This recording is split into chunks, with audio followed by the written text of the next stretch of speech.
Let's talk a little bit about GFI, tripping and troubleshooting, etc. The complaint from this customer is that this GFI trips out. You can see the light indicated whenever this pump and motor comes on. In this application, this motor and this pump actually suck water out of a sump, a pit out in the wash pad, pumps it into a water treatment system. Basically, the circuit is protected by a float level switch that goes down into the pit. When the float level switch calls for the pump, then it goes ahead and it turns itself on. So first thing that I did was went ahead and opened up the cover, and it's a little helpful because another technician already looked at this job. And the way this is wired is that you have a main wire power feed that gets plugged in. The main power wire feed actually provides power for the entire box. Once the power has been satisfied and safety circuits are saying yes, we want to go ahead and have this sump pump come on, then it applies power to this outlet. And that outlet then, when you plug it, basically it's just plugged right into that sump pump. So once all the safety circuits are satisfied, power goes to this outlet, and instead of the power for this sump pump being controlled by the GFI protected outlet, it's actually controlled by this outlet. So what I did was I went in and I just unplugged the sump pump, thereby taking the load off the system, and went ahead and I tried it. And after plugging in my main power to provide power to the box, resetting the GFI trips immediately. There's a natural assumption that the only other thing in the circuit would be the float level safety switch. But once we open up the box, we find that there's other components in here. And these other components is a 7-day timer, and the 7-day timer, you can see on the front of the box, is actually labeled oil skimmer timer. So when we look down the side of the machine, all the way at the back, there is the little square box back there that is your skimmer. So in reality, the power that is coming into this GFI is not just providing power to the sump pump and the float level switch, but it's also providing power to other components. We also have these two wires, and they go down the side of the cabinet all the way underneath. If you follow them over into all the way at the far end, there is a float switch right about here. And that float switch then, if this water treatment system becomes too full, it interrupts power to this relay, and the relay then is what turns the sump pump circuit, which includes the float level switch, on and off. So in terms of GFI tripping, there could be other components besides the sump pump and besides the float level safety switch. So what I did was I went ahead and I just disconnected the wires that go up to the oil skimmer, because the oil skimmer is not working, it's not necessary.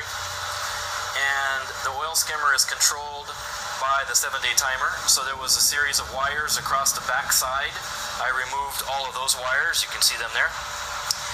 And then with that out of the circuit, now I can go ahead and I can plug back in my incoming main power, reset to GFI, and it trips the GFI.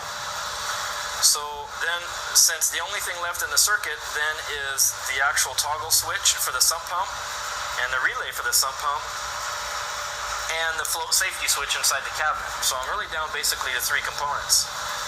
So what I did was I just started dropping out components, and the way we drop out components is we just find a wire.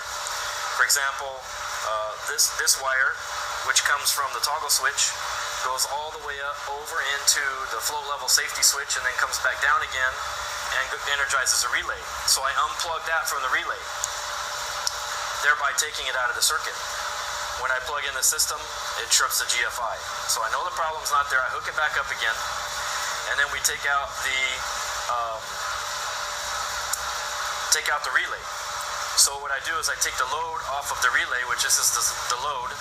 The main power comes into the toggle switch right here, comes out of the toggle switch, and it's split in 2. One goes right over to the relay to provide the power to the sump pump,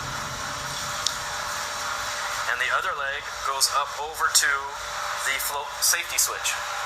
We've already eliminated a float safety switch, So I take the wire that feeds the relay and I unplug that. Then I come over and I plug back in my main power supply, reset the GFI, and it trips immediately. So then the only other thing I can do is eliminate the toggle switch. So my main power comes in at the bottom of the toggle switch. This comes out, I unplug this and do the same thing. Plug back in my cord. Try to reset the GFI and GFI trips.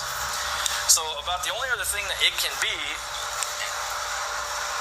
is when you look at the incoming cord, this one that's exposed in the jacket that comes out, you can kind of see where it's weathered and cracked. All along it's weathered and it's cracked. So my concern is that we may have a problem with the integrity of this cord. Just since I was here, I went ahead and I took this cord cap apart, because sometimes where the wires hook up inside, you could have a problem with a busted or frayed wire that could be tripping a GFI out. Everything in here looks nice and clean. I've already had it apart. I put it back together again. So we're going to send a technician back out here to replace the cord and inside this control box, and repeat basically the entire procedure. Is plug it back in and see if the GFI will trip.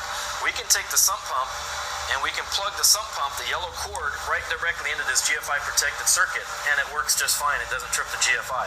So we know that it's not with the pump. It's somewhere up here, and I don't think it's in the circuits. It appears to be, we've basically brought it all the way back to the condition of the cord. So that's kind of the troubleshooting procedure, especially on a GFI, is just dropping individual components out of the circuit and then testing the GFI until you're able to find out what it is that's tripping the GFI. And I think we pretty much got this nailed down. If you have any questions, you can contact us on the web at www.aefresno or talk to your supervisor.